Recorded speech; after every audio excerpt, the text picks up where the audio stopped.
Hôm đó là chủ nhật, Thành không có phải đi làm. Nhưng mà ảnh vẫn ngủ dậy rất là sớm. Tại vì ảnh có việc phải ra ngoài. Ảnh cảm thấy khá đói bụng. Cho nên ảnh quyết định ghé cửa hàng gần nhà để mua bánh cuốn.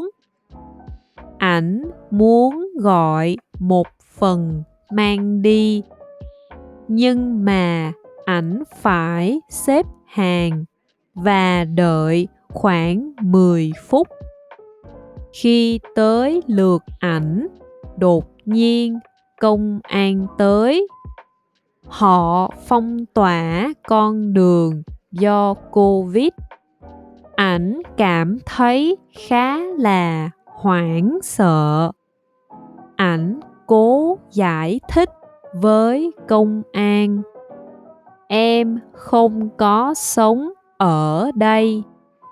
Em chỉ tới mua đồ ăn mang về thôi. Không may cho ảnh bị yêu cầu ở lại trong khu vực phong tỏa và không được về nhà.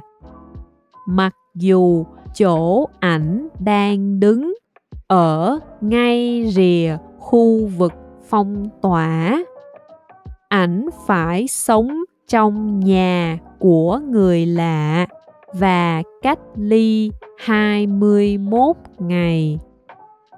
Thành chỉ rời khỏi nhà có 10 phút để mua đồ ăn sáng, nhưng lại không thể trở về nhà trong 3 tuần.